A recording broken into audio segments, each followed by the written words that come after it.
തദ്ദേശ തെരഞ്ഞെടുപ്പിൽ അട്ടിമറി ലക്ഷ്യമിട്ടാണ് UDF തന്ത്രങ്ങൾ മെനയുന്നത്. എറണാകുളം, തൃശൂർ കോർപ്പറേഷനുകൾ തിരിച്ചുപിടിക്കണം. തിരുവനന്തപുരത്ത് മുഖം മിനുക്കണം. അട്ടിമറി ലക്ഷ്യമിട്ടുള്ള നീക്കങ്ങൾ ഇതിനോടകം ആരംഭിച്ചിട്ടുണ്ട്. മുതിർന്ന നേതാക്കൾ നേരിട്ടാവും പ്രചരണങ്ങൾ നയിക്കുക. ശബരിമലയും പ്രാദേശിക വിഷയങ്ങളും മുഖ്യ ചർച്ചാ വിഷയമാക്കാനാണ് തീരുമാനം. റോഷിപാലുണ്ട്. റോഷിപാൽ, തിരുവനന്തപുരത്ത് നില മെച്ചപ്പെടുത്തണം, തൃശ്ശൂര് തിരിച്ചുപിടിക്കണം, എറണാകുളം തിരിച്ചുപിടിക്കണം. ആകെയുള്ള 6 കോർപ്പറേഷനിൽ 4 ഇക്കുറി കിട്ടണം.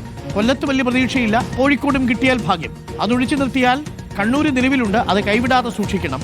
ഏറ്റവും പ്രധാന ഫോക്കസ് പോകുന്നത് തിരുവനന്തപുരത്ത് നില മെച്ചപ്പെടുത്താനും എറണാകുളവും കൊച്ചിയും തിരിച്ചുപിടിക്കാനുമായിരിക്കും. ജില്ലാ ഡിവിഷനുകളിലും മെച്ചപ്പെട്ട പ്രകടനം UDF ആഗ്രഹിക്കുന്നുണ്ട്. പരമ്പരാഗതമായി LDF-നെ പിന്തുണച്ചിരുന്നതാണ് ജില്ലാ പഞ്ചായത്തിലെ പല ഡിവിഷനുകളും. അതൊക്കെ തിരിച്ചുപിടിക്കാൻ കഴിയുക അത് രാഷ്ട്രീയ പോരാട്ടം കൂടിയാണ് ആ അർത്ഥത്തിൽ. അപ്പോൾ സജ്ജമായോ UDF-ഉം തന്ത്രങ്ങളുമായി? റോഷി. അരുൺകുമാർ, UDF പൂർണ്ണ സജ്ജമാണ്. കാരണം UDF-ന് ഈ തദ്ദേശ തെരഞ്ഞെടുപ്പ് അത് അതിനിർണായകമാണ്. കാരണം നിയമസഭാ തെരഞ്ഞെടുപ്പിൽ ഇത് പ്രതിഫലിക്കും. ഈ തെരഞ്ഞെടുപ്പിന്റെ ഫലം കൃത്യമായി പ്രതിഫലിക്കുമെന്ന ഉത്തമ ബോധ്യത്തോടെയാണ് UDF നേതൃത്വം തയ്യാറെടുപ്പ് പൂർത്തിയാക്കിയത്.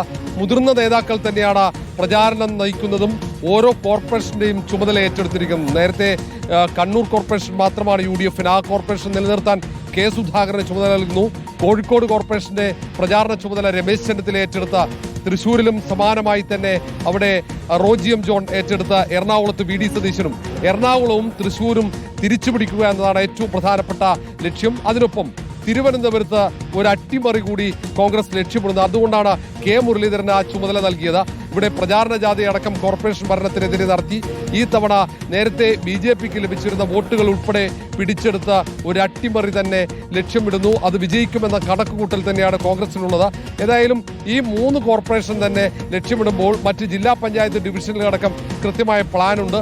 പ്രധാനപ്പെട്ട നിയോജക മണ്ഡലങ്ങളിലൊക്കെ മുതിർന്ന നേതാക്കൾക്ക് തന്നെയാണ് ചുമതല നൽകിയത്. അങ്ങനെ അരയും തലയും മുറുക്കി തന്നെയാണ് UDF-ന്റെ നേതാക്കൾ ഒന്നാകെ മുന്നോട്ട് പോകുന്നത്. എപ്പോഴും UDF-ന് വെല്ലുവിളിയാകുന്നത് റിബലുകളാണ്. ഈ തവണ റിബൽ സ്ഥാനാർത്ഥികൾ ഇല്ലാതിരിക്കാനുള്ള മുന്നൊരുക്കം തന്നെ, അതിന്റെ തയ്യാറെടുപ്പുകൾ നടന്നിരുന്നു. കാരണം സ്ഥാനാർത്ഥി നിർണയം നേരത്തെ നടത്തുന്നത് റിബലുകളെ ഒഴിവാക്കാനാണ്. തർക്കങ്ങളുള്ള സ്ഥലങ്ങളിൽ നേതാക്കൾ തന്നെ നേരിട്ട് എത്തി അവിടെ പ്രശ്നങ്ങൾ പരിഹരിക്കുക എന്നതാണ് ആ ഉത്തരവാദിത്വം കൂടെ അവർ ഏറ്റെടുത്തിട്ടുണ്ട്. ഏതായാലും തെരഞ്ഞെടുപ്പിലെ പ്രധാന ചർച്ചാ വിഷയങ്ങളിൽ ശബരിമലയിലെ സ്വർണ്ണക്കൊള്ള വിഷയം കൂടി ഉണ്ടാകും. പ്രാദേശിക വിഷയങ്ങളൊക്കെ ചർച്ചയാക്കുമ്പോൾ തന്നെ തദ്ദേശ സ്വയംഭരണ സ്ഥാപനങ്ങളുടെ ഫണ്ട് സർക്കാർ വെട്ടിക്കുറക്കുന്നു എന്നടക്കമുള്ള ആക്ഷേപങ്ങൾ ഉയർത്തും.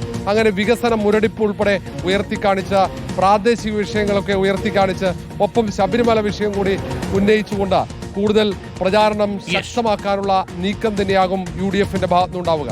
ഓക്കെ റോഷി, പ്രിയപ്പെട്ട പ്രേക്ഷകർ.